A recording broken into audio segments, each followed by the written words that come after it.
afraid of this guy, right? We're afraid of our bosses, that guy can fire you, or he cannot promote you, or if your boss is a female, she's gonna, tell other people about you, and you'll never get a good opportunity in this job, etc., etc., etc. A lot of us are concerned about what can become intimidating factors that we find in our workplace. And then also some of us, there's some of you that are in school, and you're afraid of the principal, right?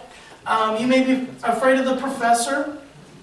I'll never forget one of my first papers that I wrote in college.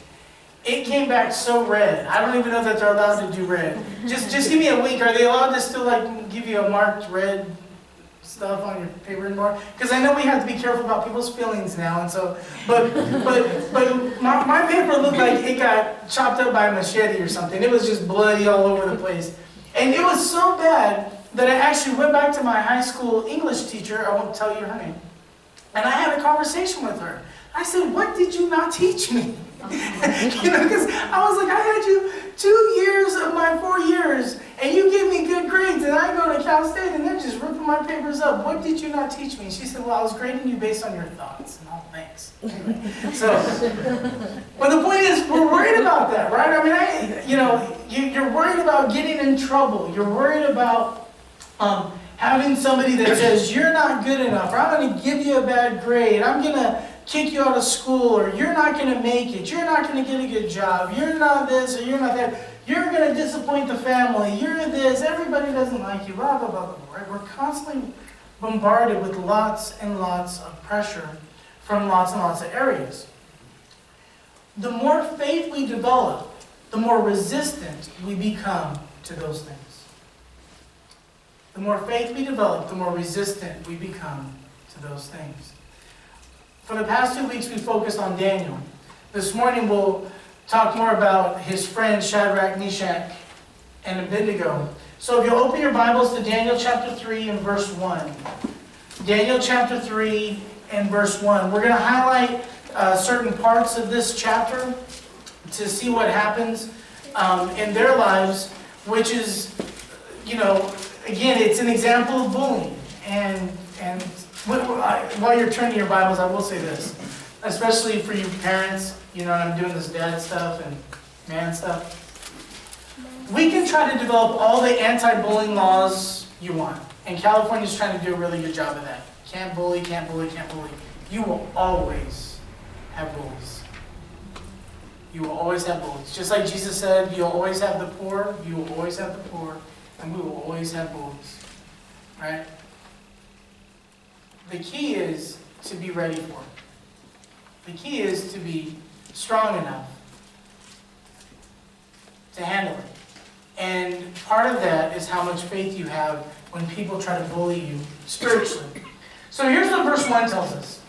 It tells us that King Nebuchadnezzar made an image of gold, 90 feet high and 90 feet wide, and set it up on the plain of Dura in the province of Babylon. So that's a big statue, right? So he made this big old honking statue, and he wants everybody to bow down to it. Here's what he says in verse 5. As soon as you hear the sound of the horn, the flute, zither, lyre, harp, pipes, and all kinds of music, you must fall down and worship that image. This image of gold that the king Nebuchadnezzar has set up. Whoever does not fall down and worship immediately will immediately be thrown into the blazing furnace. See, this is the punishment, right? The principal's office, right? If you don't do what we're telling you to, we're going to fire you. If you don't do what we're telling you, we're going to suspend you. We're going to give you a bad grade, okay? I mean, that's what this is. I built this big old honking statue, and when we start playing the music, everybody's to fall on their face and bow down to this thing, okay?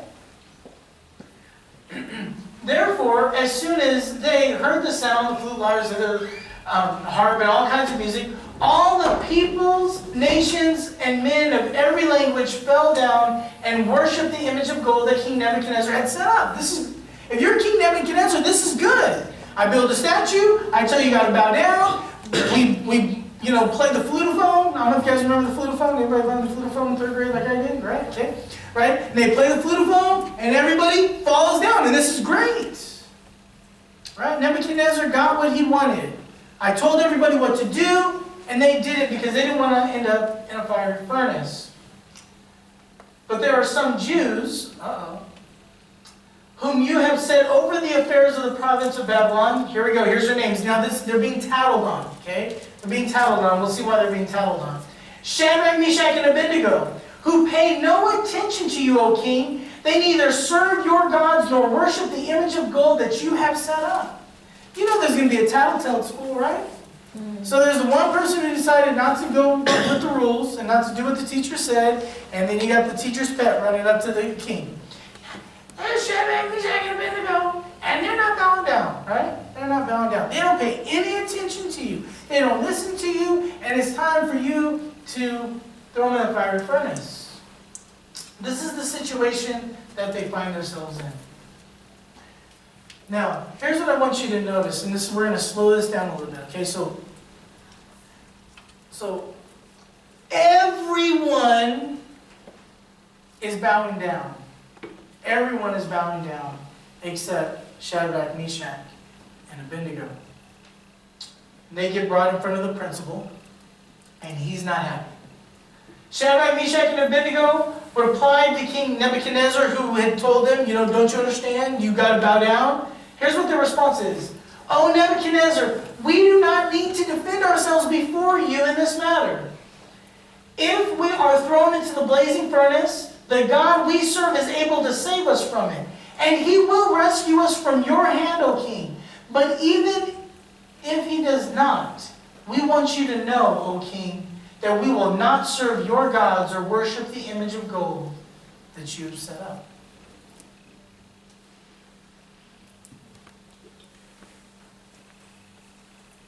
Paul brought up in Bible class about worry and said, well, is it even possible to get to the point where worry is not a part of your life?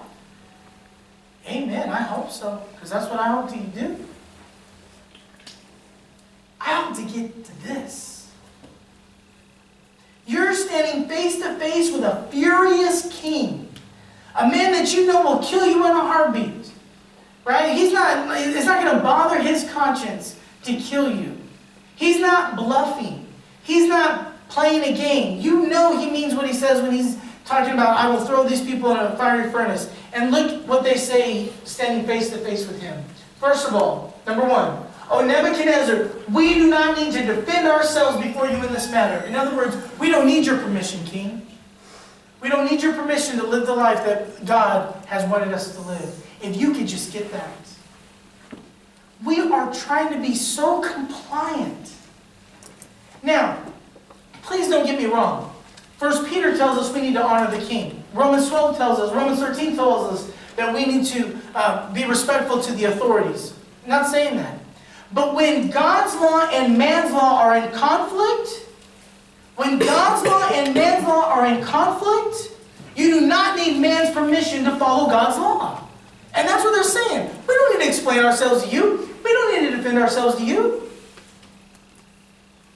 Of course we're not bowing down. And I get that you're mad, but we don't need to defend ourselves in this matter.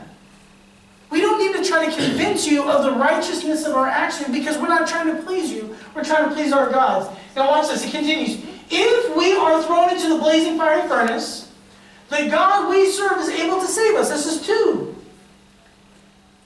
All right. Okay, throw us in the furnace, but we believe our God is going to save us. We think our God's going to save us. So throw us in. Go ahead. If we could get to that point. Could you imagine getting to the point where you are standing in front of the king, you can probably see the flames or feel it, maybe even the temperature or whatever from the furnace. You are that close to this, and you're able to stand in front of the tormentor, the big bully, and say, throw us in. We think our God is going to save us. That's 2. And then number 3, look at this. But even if he does not, we want you to know, king, that we will not serve your gods or worship the image of gold that you have set up. This is the highest level of faith. Okay? So first one, we don't need to explain ourselves to you. 2, we think God will rescue us. But 3, even if he doesn't, I'm still not bowing down Because I still believe in my God. I still believe in my God. Even if he doesn't do what I think he will do, like I think he'll rescue me. But even if he doesn't, I so believe in my God that I will die in that fiery furnace and know that my God still reigns. Know that my God is still righteous. I will not doubt my God even if I end up dying in this fiery furnace. When we can get there, when we can get that I don't need to see the fulfillment of my desires in my life in order to trust in my God, that's the highest level of faith. See, here's what we tend to do with our faith. We say, I did something good, now God bless me. Come on. I did something good, right? Remember we talked about this? I patched in the code, I typed in the code like ATM, and now I get something, right? Okay, well there's a level of faith in that, right? That I know that my God blesses. I know that my God rewards those that are faithful. And so when I act faithful, I expect that he's going to do something in return and that would look like a reward for my faithfulness. But watch this. When you play this story out, Shadrach, Meshach, and Abednego, when they blow the flutophones, right? When they're blowing the trumpets and all these things, and they don't bow down, right? So everybody's bowing down, but they don't. That's the point where you and I are like, yeah, see God, I'm with you. Where's the Mercedes? Right? I mean, that's what we do. Like, I did the right thing. But what happened in their situation? They got sent to the principal's office. So their situation didn't get better, it got worse. Okay? Yes? You with me? And then they're in front of the principal, and then the principal's saying, bad, bad, bad, I'm going to punish you, but I'll give you one more chance. Okay, we're going to do this again, and we'll see if you'll comply. Well, we're not going to comply. That's where we go, see God, look, I did it. Now can I get the Mercedes? Right? Am I making sense with this? See, we expect I do a little good and then God just gives me everything I want. And that's a little bit of faith. The highest level of faith is right here. But even if he does not rescue me, even if I burn up in your furnace, I'm not bowing down because I know the God that I serve.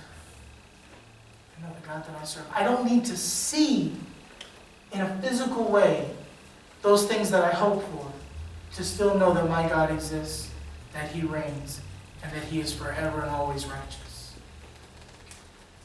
See what happened.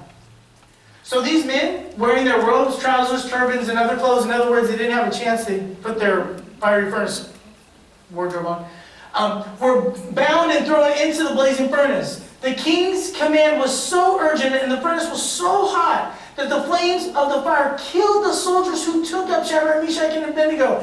So you see, like, the guys who are throwing them in the fire, they get burned up because the fire was that hot.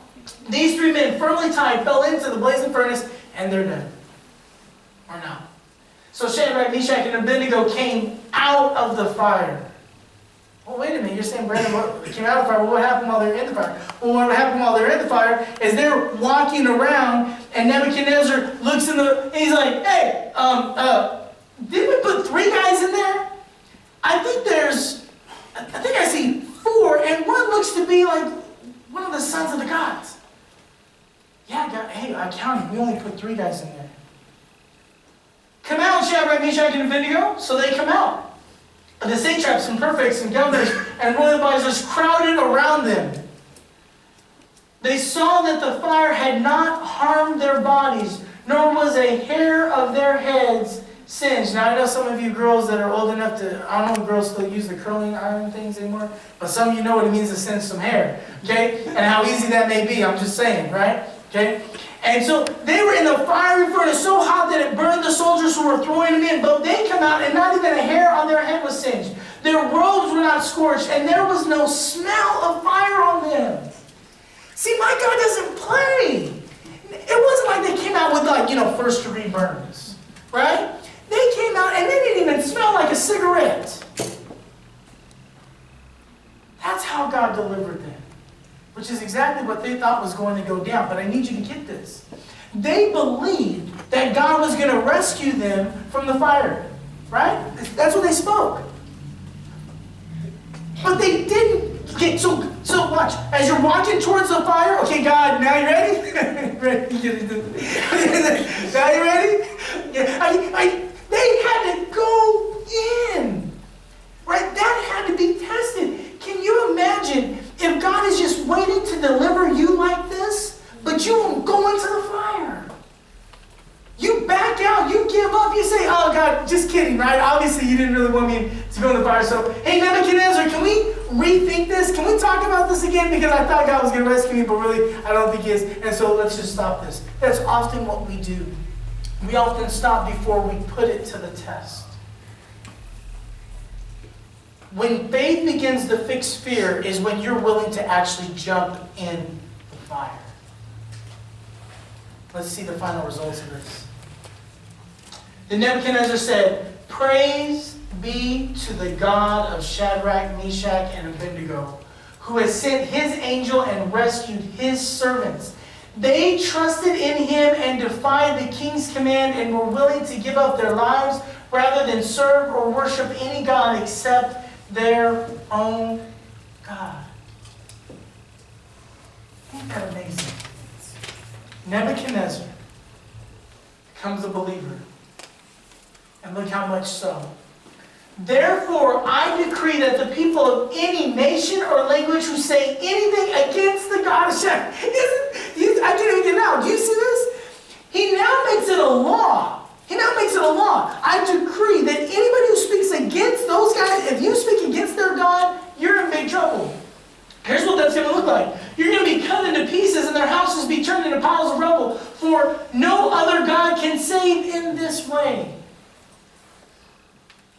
God only gets to show off through faith. When we act in faithful ways, that's what allows God to show off and save. And then look what happened to Shadrach, Meshach, and Abednego. This is a theme throughout, and they get promoted.